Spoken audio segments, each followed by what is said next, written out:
आप देख रहे हैं न्यूज नाउ 24/7। ताज़ा खबरों के लिए हमारे साथ बने रहें। 2026 के बंगाल विधानसभा चुनाव का बिगुल फूंका जा चुका है।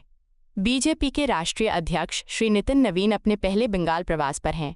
आज बर्धमान संभाग के दुर्गापुर में कार्यकर्ताओं का जो जोश दिखा उसने राज्य की सियासत में हलचल तेज कर दी है।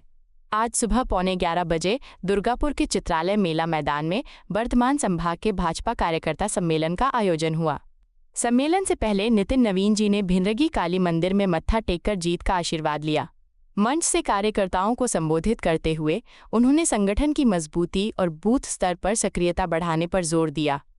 उन्होंने स्पष्ट किया कि बीजेपी का लक्ष्य अब बंगाल में परिवर्तन सुनिश्चित करना है। इस बैठक में बर्धमान संभाग के जिलों से आए हजारों कार्यकर्ताओं ने हिस्सा लिया। नितिन नवीन ने न केवल जीत का मंत्र दिया बल्कि कार्यकर्ताओं की समस्याओं को भी सुना। इसके तुरंत बाद वे रानीगंज के लिए रवाना हुए, जहां आसनसोल जिला कार्यकर्ता सम्मेलन में उन्होंने एक और हुंकार भरी। बीजेपी अध्यक्ष का ये दौरा बताता है कि पार्टी इस बार बंगाल में कोई कसर नहीं छोड़ना चाहती। क्या आपको लगता है कि इस बार बंगाल की राजनीति में बड़ा फेरबदल होगा? अपनी राय कमेंट में जरूर बताएं। आज का दिन हम यहाँ पर उपस्थित सभी कार्यकर्ता बंधुओं, यहाँ पर उपस्थित सभी मीडिया बंधु, भारतीय राजनीति के लिए आज का दिन दुखद है कि हम लोगों ने अपने महाराष्ट्र के लाल, वहाँ के डिप्टी सीएम अजीत पवार जी का आज विमान हादसे में आकस्मिक निधन हुआ है। हम सभी आज मर्माहत हैं और उस परिवार के प्रति, महाराष्ट्र की जनता के प्रति संवेदना व्यक्त करते हैं। अजीत पवार जी ने महाराष्ट्र के विकास में और महाराष्ट्र के लोगों के विकास में हमेशा अपना योगदान दिया। आज उनके निधन की घटना से राजनीतिक जगत ही नहीं, पूरा महाराष्ट्र का एक एक परिवार आज दुखी है। हम सब अपनी संवेदना, पूरी भाजपा परिवार एनडीए की तरफ से हम अपनी संवेदना व्यक्त करते हैं। आज पश्चिम बंगाल का मेरा ये पहला दौरा है और मुझे सर्वप्रथम यहाँ पे आने के बाद इस बात का गर्व है कि इस यहाँ की अराजक सरकार के खिलाफ कोई संघर्ष कर रहा है तो भाजपा का कार्यकर्ता कर रहा है। मैं यहाँ पर उपस्थित समस्त भाजपा कार्यकर्ताओं का अभिनंदन करता हूँ, प्रणाम करता हूँ, क्योंकि आप ही कार्यकर्ताओं का संघर्ष है कि आज भारतीय जनता पार्टी पूरी ताकत और शिद्दत से इस सरकार के, अराजकतावादी सरकार के खिलाफ लड़ रही है। वो भूमि, ये पश्चिम बंगाल, जिसने विवेकानंद जैसे शख्सियत को जन्म दिया, जिन्होंने पूरे दुनिया में हिंदू धर्म और हिंदुत्व के प्रति, हिंदू संस्कृति के प्रति पूरे आदर्शों का पूरे दुनिया में अपना स्थापित कराया। आज के दिन जहां इस भूमि ने कई ऐसे नेतृत्वकर्ता दिए जिन्होंने यहाँ पर इस भूमि को ही नहीं पूरे देश को गौरवान्वित किया है, वैसे अपने रामकृष्ण परमहंस को भी आज मैं याद कर रहा हूँ। हमारे बीच में आज के दिन जिस योद्धा ने, मैं कह सकता हूँ जिस कवि गुरु ने इस राज्य को ही नहीं पूरे देश को शिक्षा की नई पद्धति दी, जिसके लिए नोबेल शांति पुरस्कार दिया गया, वैसे आज रविंद्रनाथ ठाकुर जी को भी स्मरण कर रहा हूं। क्योंकि आज इस भूमि ने हमेशा अपने योद्धाओं के माध्यम से यहाँ के लोगों को एक नई ऊंचाई दी है। हम अपने नेता श्यामा प्रसाद मुखर्जी जी के बलिदान को हमेशा याद करते हैं, क्योंकि श्यामा प्रसाद मुखर्जी जी का ही नेतृत्व था जो उस समय की तत्कालीन सत्ता में बैठे हुए लोग, उस समय के लोगों ने इस पश्चिम बंगाल को, इस वेस्ट बंगाल को बांग्लादेश में मिलाने की रणनीति पर काम कर रहे थे। उसके खिलाफ किसी ने लड़ाई लड़ी तो हमारे नेता आदरणीय श्यामा प्रसाद मुखर्जी ने लड़ा और आज बंगाल इस स्वरूप में दिख रहा है। लेकिन मुझे इस बात की भी चिंता है मित्रों कि आज श्यामा प्रसाद मुखर्जी जी का जो बलिदान जिस कश्मीर के लिए हुआ, आज उस कश्मीर को भी संघर्ष कर कर अगर बचाया तो भाजपा की सरकार ने, नरेंद्र मोदी की सरकार ने बचाया। मुझे याद है 2011 का समय, इसी पवित्र भूमि से, बंगाल से हम लोगों ने युवा मोर्चा में राष्ट्रीय एकता यात्रा निकाली थी। उस कश्मीर के 370 धारा के समाप्ति के लिए हमारे पूर्व के भाजपा के कई वरिष्ठ नेता और हमारे नेता यहाँ के श्यामा प्रसाद मुखर्जी जी ने तो अपना बलिदान भी दिया। लेकिन मुझे खुशी है कि इस कलकत्ता और इस पश्चिम बंगाल की भूमि से जब यात्रा निकली, तो जब कश्मीर के लाल चौक गई, तो आज कहीं न कहीं कश्मीर के लाल चौक पर तिरंगा फहरा रहा है।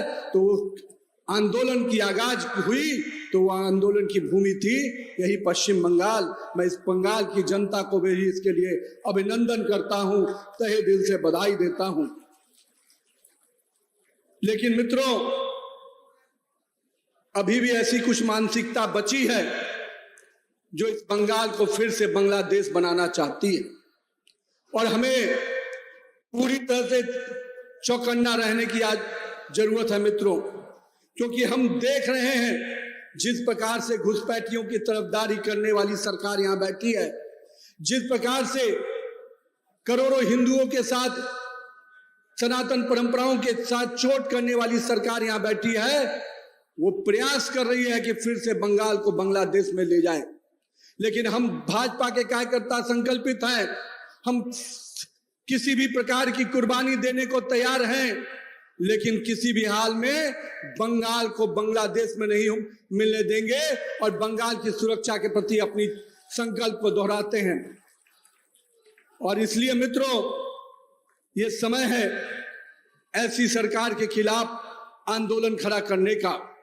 मैं आप कार्यकर्ता बंधुओं को तहे दिल से इसलिए आज मिलने आया हूं, बधाई देने आया हूं कि यहां की सरकार की अराजकता के खिलाफ हमारा एक एक कार्यकर्ता आज लड़ाई लड़ रहा है। मैं यहाँ की ममता सरकार जी को, उनको भी आज स्पष्ट करना चाहता हूं कि उनके जो नुमाइंदे, उनके सरकार के जो टीएमसी के गुंडे जो सड़कों पे घूम घूम कर लगातार यहाँ की मां बहनों को सुरक्षा को चुनौती दे रहे हैं, मैं उनको स्पष्ट कहना चाहता हूं, यहाँ की महिलाओं की सुरक्षा की जवाबदेही भाजपा कार्यकर्ताओं ने ले रखी है। हम अपनी मां बहनों की सुरक्षा के लिए कोई भी कुर्बानी देने को तैयार हैं। हम लोगों ने देखा इसी दुर्गापुर के जमी से उस रेप की घटना को हम याद कर रहे हैं, किस प्रकार से यहाँ की सरकार ने असंवेदनशीलता के साथ उसको देखा, और यहाँ की सरकार की ओछी मानसिकता, जिहादी मानसिकता ने किस प्रकार से हमारी माता बहनों के घटना पर अपना टिप्पणी किया है। और मैं तो यहां तक कहूंगा कि ममता सरकार ने उन अपराधियों को बचाने के लिए कोई कसर नहीं छोड़ी। यहां से लेकर शासन प्रशासन से लेकर उन गवाहों को भी दबाने का प्रयास किया जो उन मां बहनों को अपमानित करने का काम किया था, उन मां बहनों के साथ प्रताड़ना करने का काम किया था। मैं आज उस मानसिकता पर भी देखता हूं कि ममता दीदी का वो मानसिकता, जब हमारे मां बहनों को ये कहती है कि शाम 7 बजे के बाद आपको निकलने की आवश्यकता क्या थी। अरे ममता दीदी, ये बंगाल की महिलाएं आधुनिकता की प्रतीक रही हैं, बंगाल की संस्कृति को उन्होंने हमेशा आगे बढ़ाया है, बंगाल की विरासत को उन्होंने हमेशा आगे बढ़ाया है, और आज उन मां बहनों को आप घर के अंदर महफूज रहने के लिए कह रहे हैं। हम किसी भी हाल में उन मां बहनों को सुरक्षा के लेकर जो चुनौती आप पेश कर रहे हैं, उसके प्रति हम संकल्पित हैं। हम उन मां बहनों को पूरी तरह से सुरक्षा देने के लिए नरेंद्र मोदी की सरकार, और यहां पर भी जल्द जब भाजपा की सरकार बनेगी और नई सरकार के साथ साथ हमारे कार्यकर्ता पूरी तत्परता से मां बहनों की सुरक्षा के लिए चिंतित रहेंगे। और आज के दिन मैं आज दुर्गापुर में आया हूं। ये दुर्गापुर, जब मैं बीआईटी मिश्रा में पढ़ता था, इंजीनियरिंग की पढ़ाई कर रहा था, उस समय हम सब के लिए कुछ केंद्र होते थे जहां पर बड़े बड़े इंडस्ट्री होते थे। उन इंडस्ट्री कारखानों में हम नौकरी के बारे में सोचते थे। आज दुर्गापुर में बड़े औद्योगिक उस समय के घराने थे। उन औद्योगिक क्षेत्रों में बिहार, झारखंड, अन्य राज्यों से लोग पढ़ने भी आते थे और रोजगार भी पाने आते थे। लेकिन आज वही दुर्गापुर जो इंडस्ट्रियल हब के रूप में जाना जाता था, और मुझे दुख की बात है कि आज का यहाँ कोई भी नया औद्योगिक केंद्र नहीं बन रहा है। ये इस बात को दर्शाता है कि किस प्रकार से यहाँ के औद्योगिक क्षेत्रों को रोकने का काम किया गया है। ममता दीदी, आपकी सरकार जब आई थी तो आपने जो आंदोलन खड़ा किया था उसमें आपने सपना दिखाया था कि हम इंडस्ट्री के बड़े केंद्र खोलेंगे, लेकिन दुर्भाग्य है कि आप इंडस्ट्री के नए केंद्र क्या खोलेंगे, आप पुरानी पड़ी हुई इंडस्ट्री को भी बंद करने के लिए रास्ते निकाल रहे हैं।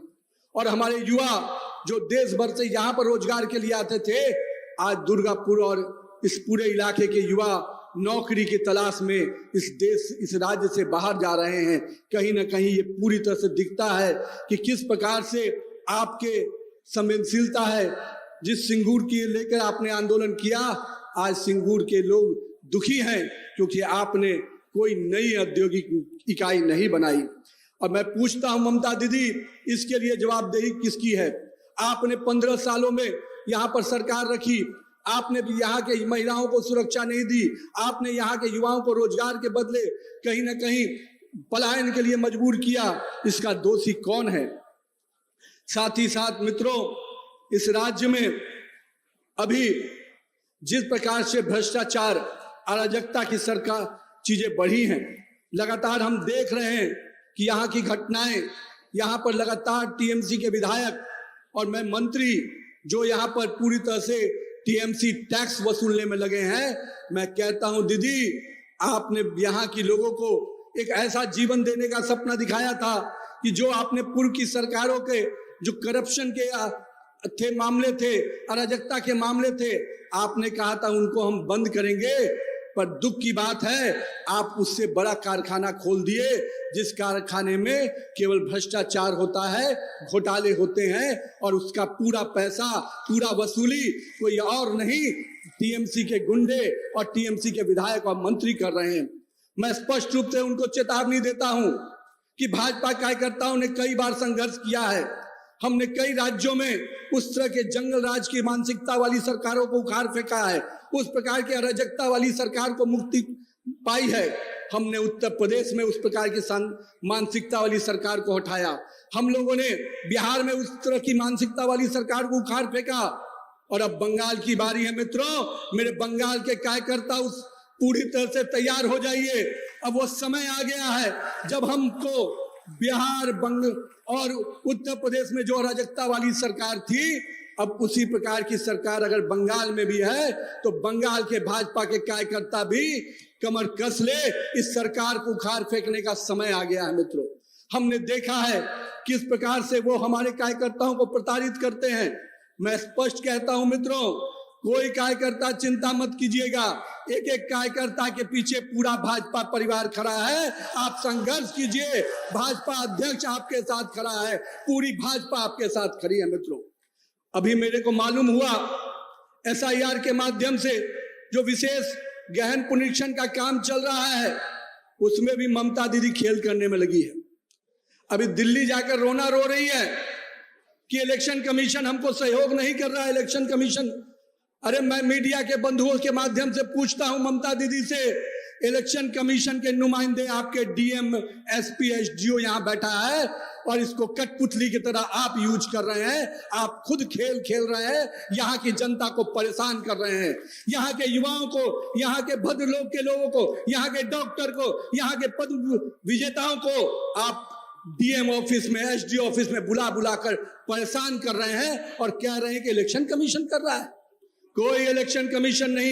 इलेक्शन कमीशन तो घुसपैठियों को बाहर करने का संकल्प लिया है, जो इस मिट्टी का नहीं है, जो बंगाल की मिट्टी का नहीं है, उसके लिए बंगाल में कोई अधिकार हम नहीं देने देंगे। बंगाल के लोगों को ही बंगाल का अधिकार मिलेगा। बंगाल की मिट्टी के जो जन्म लिए हुए लोग हैं, उन्हीं को बंगाल का अधिकार मिलेगा। बांग्लादेश से आए हुए घुसपैठियों को बंगाल का अधिकार देंगे तो इसको किसी भी हाल में हम बर्दाश्त नहीं करेंगे। इसलिए मित्रों, यहाँ के डीएम, एसडीओ और सभी अधिकारियों को मैं स्पष्ट कहता हूं कि ये चंद दिनों की सरकार है, इन सरकार के कठपुतली बन के मत रहिए।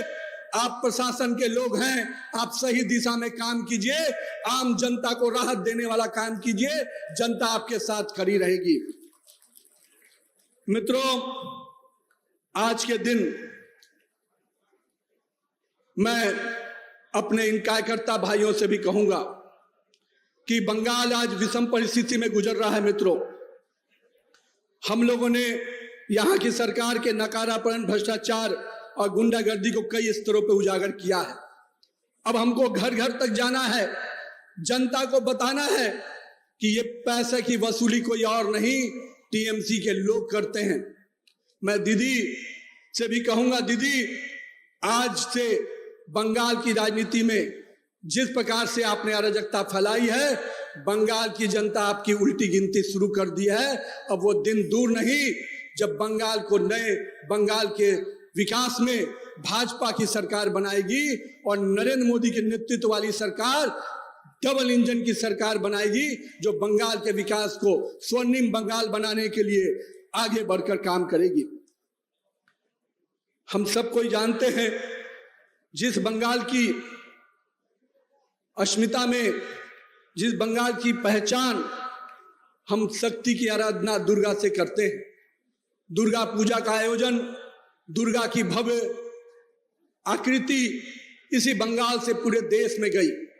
और मैं कह सकता हूं, चाहे वो बिहार हो, चाहे झारखंड हो, चाहे उड़ीसा हो, चाहे उत्तर प्रदेश के इलाके हो, दुर्गा पूजा का वो भव्य स्वरूप जब हम देखते हैं, महामल्ल्या का जब पूजा शुरू होता है तो माँ दुर्गा की आराधना से पूरा देश सरोबार हो जाता है।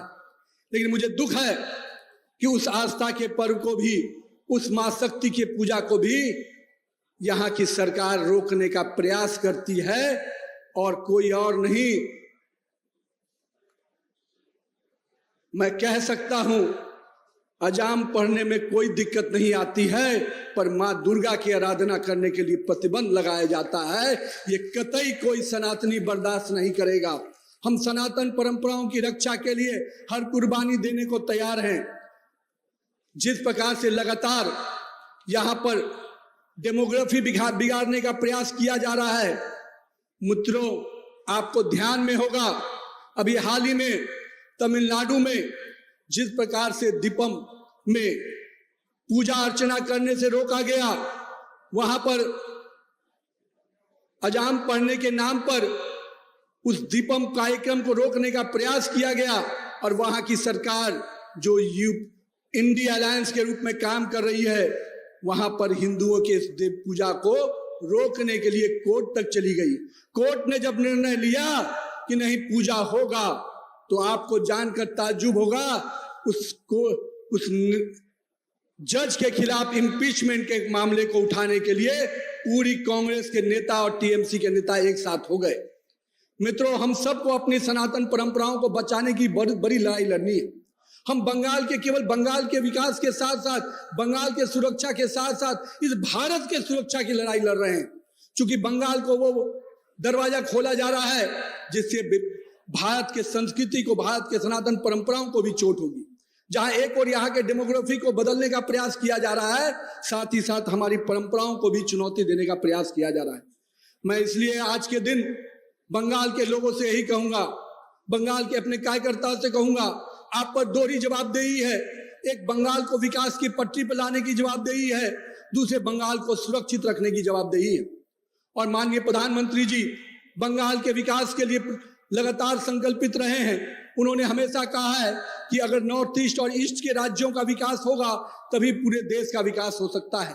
2047 का अगर विकसित भारत हम बनाना चाहते हैं तो उसमें बंगाल भी 2047 में विकसित बंगाल कैसे बने, इसके लिए हम सबको संघर्ष करना है। और ये यहाँ की टीएमसी की सरकार से संभव नहीं है मित्रों, क्योंकि यहाँ की सरकार गरीबों का आवास छीनती है, यहाँ की सरकार यहाँ के स्वास्थ्य सेवाओं को छीनती है, यहाँ की सरकार यहाँ के लोगों को लाभ की योजनाएं न मिले इसकी चिंता करती है।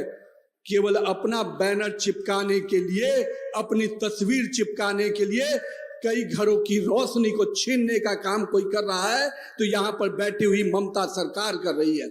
इसलिए मित्रों, हम सब के सामने ये स्पष्ट चुनौती है कि हम कैसे एक ऐसी सरकार बनाएं जो यहाँ के गरीबों की चिंता करे, यहाँ के किसानों की चिंता करे, यहाँ के माता बहनों की सुरक्षा की चिंता करे। और साथ ही साथ बंगाल तो वो भूमि है जिसने बड़े बड़े कवि गुरु दिए, जिसने कई हमारे आजादी के योद्धा दिए, जिसने हमारी संस्कृति को पूरे विश्व में स्थापित करने वाले नेता दिए।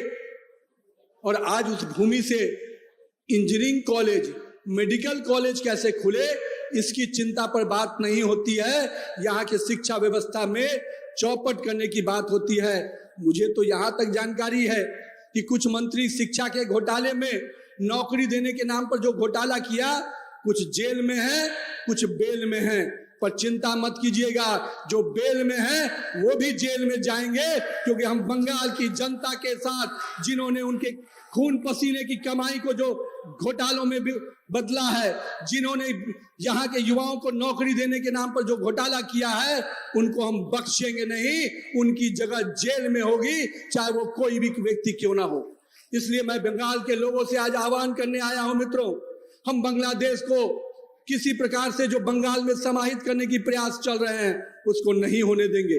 आपने देखा है पिछले दिनों किस प्रकार से बांग्लादेश में लगातार हिंदुओं पे हमले हो रहे हैं, किस प्रकार से लगातार वहां की ताकत मजबूत होकर हिंदुओं को अपमानित करने का प्रयास कर रही है। तो क्या मेरे भाजपा के कार्यकर्ता इसको आने वाले दिनों में इस संघर्ष के लिए तैयार हैं? मैं आपसे पूछता हूं कि क्या बंगाल को सुरक्षित रखने का संकल्प आप लेते हैं? क्या भारत को सुरक्षित रखने का संकल्प लेते हैं? क्या विकसित बंगाल बनाने का सपने को साकार करेंगे? तो मित्रों, हमको बूथ जीतना है।